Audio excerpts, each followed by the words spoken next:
de los Estados Unidos de Norteamérica, el señor Marco Rubio, posterior a esta reunión que sostuvieron, primero en privado y posteriormente una reunión con parte de su gabinete. Son las 10 de la mañana con 48 minutos, la señal es completamente en directo desde Casa Presidencial en Zapote. Vamos a pedirle a los compañeros de la prensa que nos ayuden con ese teléfono, por favor. Ya, muchísimas gracias. Ahora sí, damos la bienvenida al presidente de la República, Rodrigo Chaves, y al señor Marco Rubio. Primero las palabras del presidente Rodrigo Chaves López. Muy buenos días, compatriotas.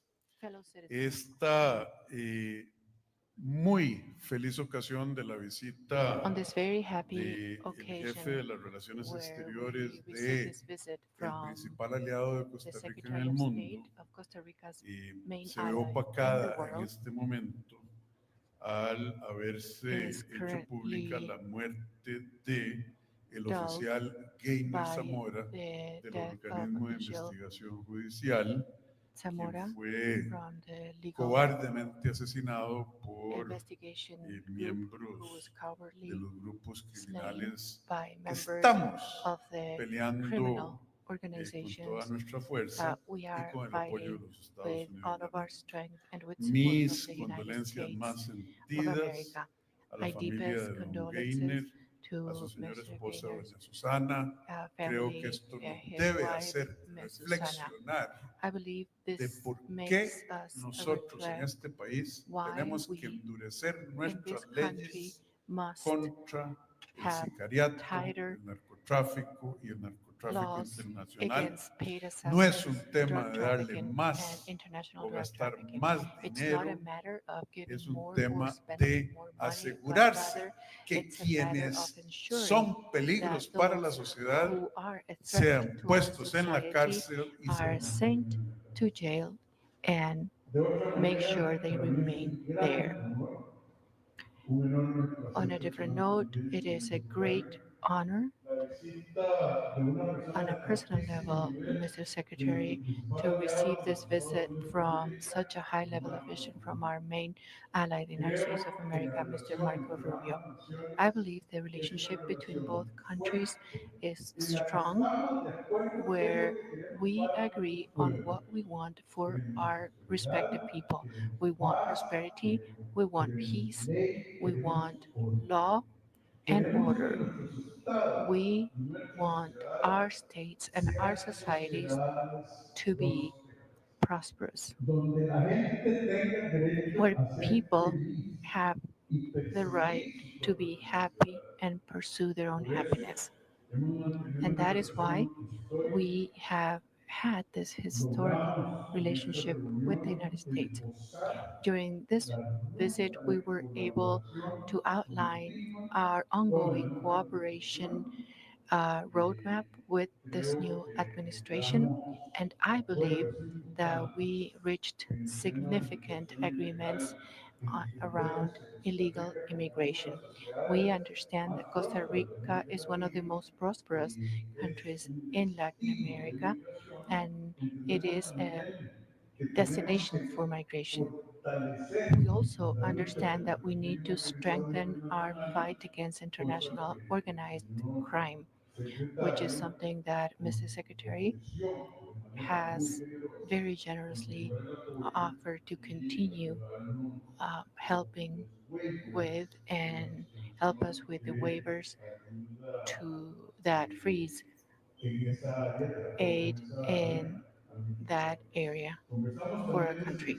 We also talked about cybersecurity, but I would like you to hear from him about all the details.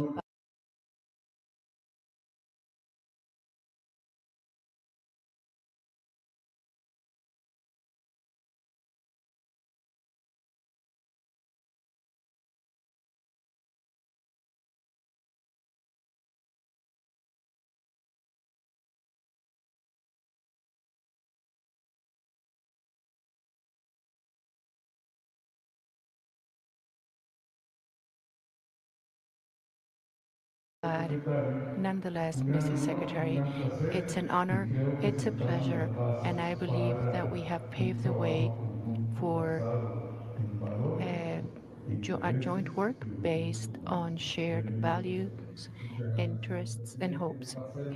Welcome to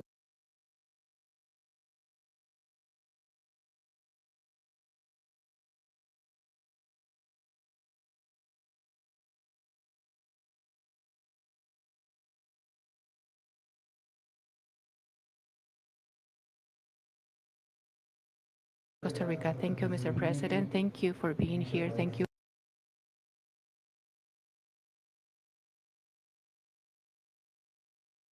for this warm welcome to the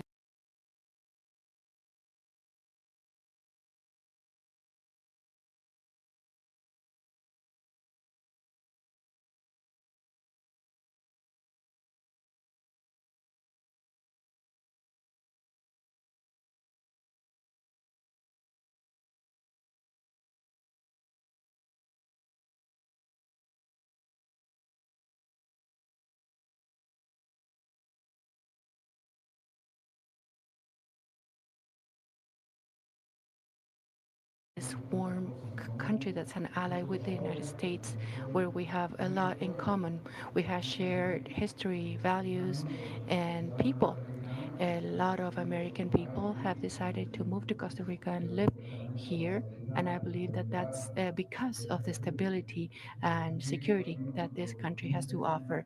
We also want to express our most deepest condolences for the loss of life of that officer that faced organized crime.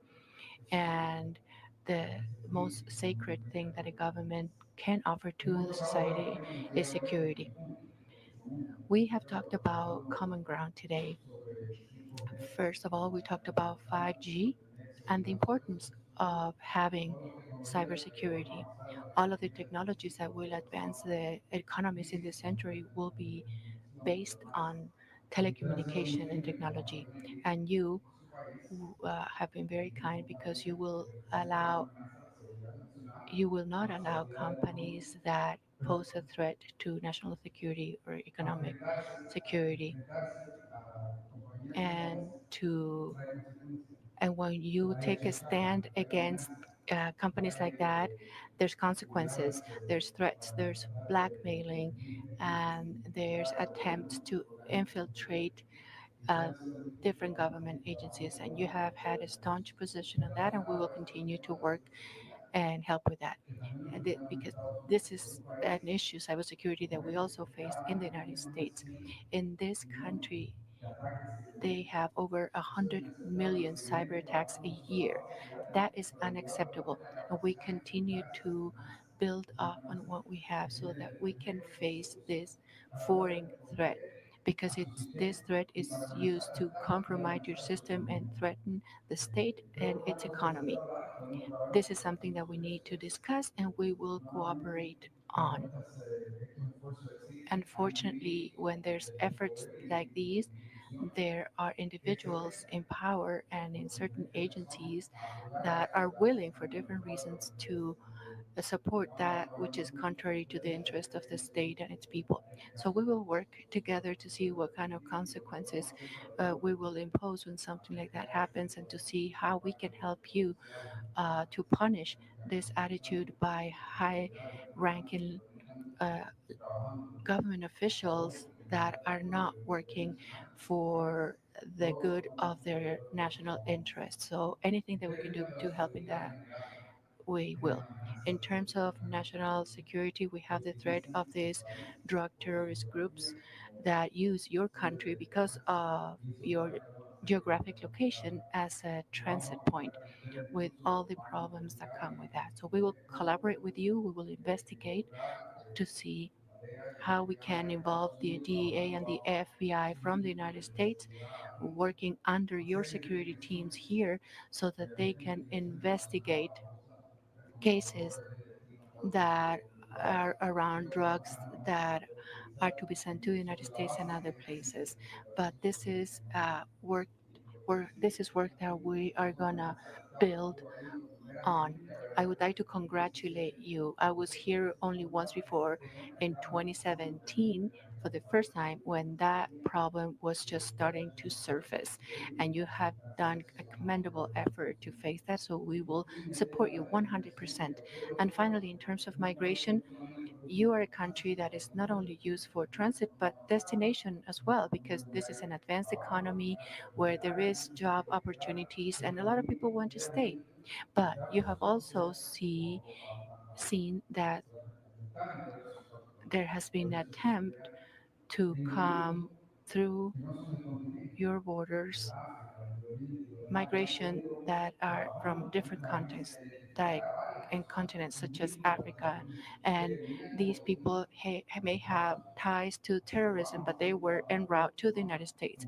So we will continue to work as strongly as ever with biometrics, etc., to identify these people and prevent them from damaging you, us, or any other country in the region for that matter. And one of my priorities is to ensure that the U.S. foreign policy sends a signal that it's better to be a friend than an enemy.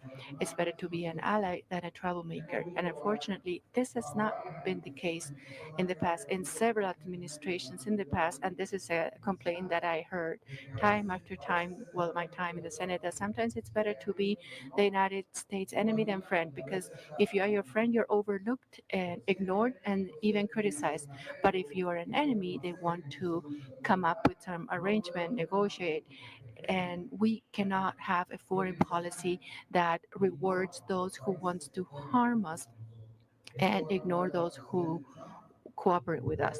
This is going to change under President Trump's administration, and I hope that today's visit is the initial signal that say that President Trump will be a friend to their allies and will work together with their allies, especially when it's a country like this that we take as an example, as a model that we would like other countries around the world to follow. If I may briefly say a few words in English. Lo quiere hacer en inglés también, un inglés perfecto.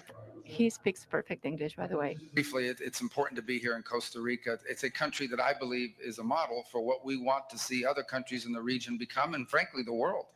And there's so much to work together on. First, I want to congratulate and thank the president.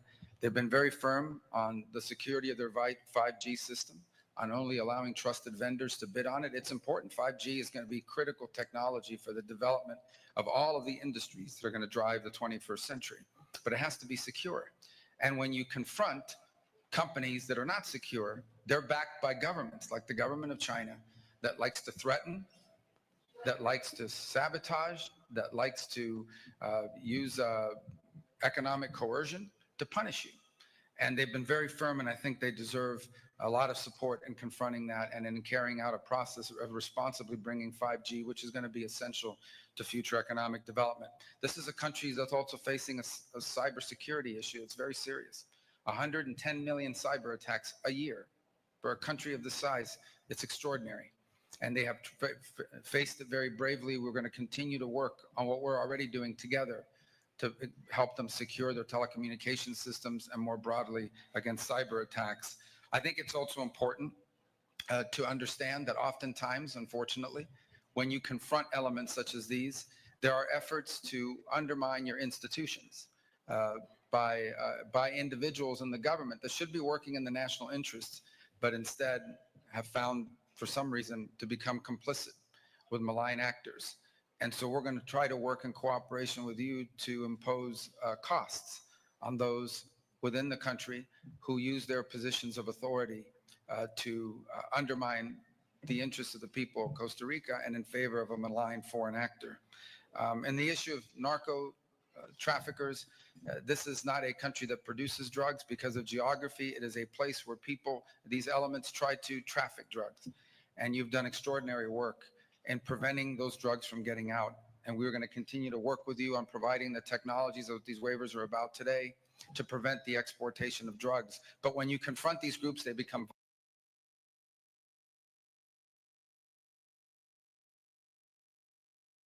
violent, and they become vicious, And so we want to see how we can work, perhaps by allowing more DEA and FBI resources to conduct investigations together with your police and your law enforcement to identify and help you capture and arrest them and bring them to justice.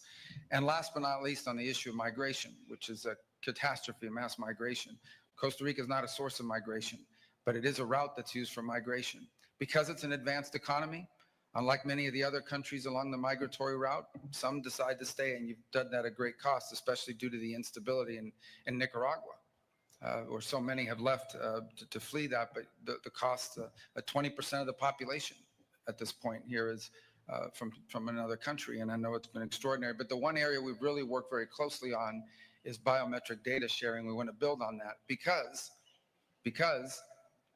we are seeing, you've seen, and they've confronted here, elements from all over the world, from other continents, from Africa, from the Middle East, that have links to terrorism, that have been stopped through our biometric sharing programs and identified and prevented from moving forward and doing God knows what if they had ever reached the United States. That's an important partnership, and it's one we want to build on, and we're going to look for opportunities to build on and make stronger than ever through intelligence sharing, biometric sharing in real time, and very close coordination to ensure that this never becomes a place where terrorists can transit and do harm somewhere else. It's an honor to be here. As I said, one of my priorities as Secretary of State is to ensure that under President Trump, we have a foreign policy